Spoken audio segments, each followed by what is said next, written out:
I'm an architect, so I'm often seen as fluffy, not really coming up with solutions, just creating more problems and ideas. There's a few laughters in the audience there. But I do work with a lot of engineers and economists. I think it's about that mindset of thinking expansively or thinking differently. It's also about collaboration and listening. It's about a mindset of thinking a bit more about how we do things differently.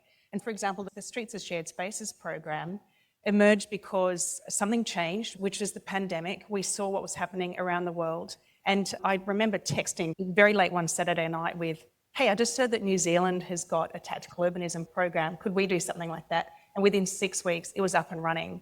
I think that part of that came about because women have just messaged each other quietly in the background and said, hey, here's an opportunity. Can we do something a bit differently?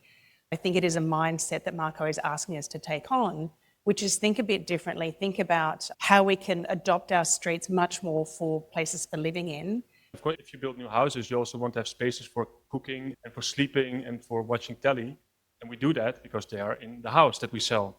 But there's only one thing that we then put in public space. If I would go there and ask the mayor that I bought this big horse and I want to have a place for it, can I get some public space? I think you would laugh at me. You would say no. But somehow we ended up with only one exception to that rule, and that is that we will cater for your car in public space. Right at the end there, you mentioned funding, mobility funding. So I'd like to hear some reflections from the panel on what's going on with the underlying narrative in that case and what might change that. Cycling policy, let's call it that, is not mobility policy. It's health policy, it's family policy, it's children policy.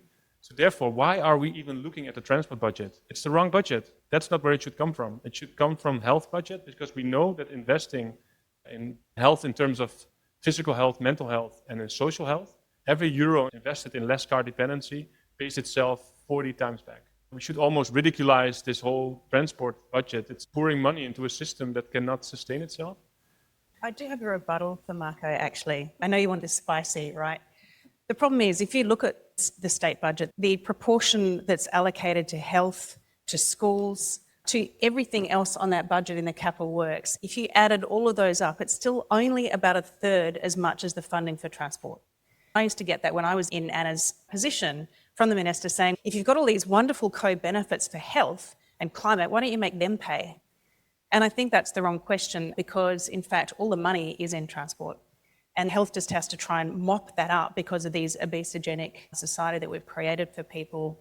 But the other one is in major projects. Every transport project in New South Wales must deliver on walking and cycling. That's where you can get some massive leverage. But I'd also like to see those projects actually deliver on those. Metro is a classic example, multi-billions of dollars, and I'd like to know how many cents of that is being spent on active transport, and I'm pretty sure the answer is very close to zero, and that's also part of the problem. It rings true, you're all completely right. We need to start a movement, which is also why the book is called Movement. By the way, there was a discount QR code, so if you still want that, let me know. But no, I think it's politics. And I came to believe from studying all these change in all these cities around the world, politically bravery doesn't come automatically. Sarah, any last reflections? We're basically here to give the politicians the courage and show that we have a voice, not just of bike riders, not just of people walking, but parents and climate change activists and so on. I want to just throw it to the audience here that all of you have a role in this. And I know everyone here is actually working really hard on making things better. But we don't have to be passive actors in this. We can all be active in our own ways. And I know that's different if you're a bureaucrat or you're working in a consulting role or in academia. You've all got a different role to play. But I think working together and working towards that shared vision is how we get there.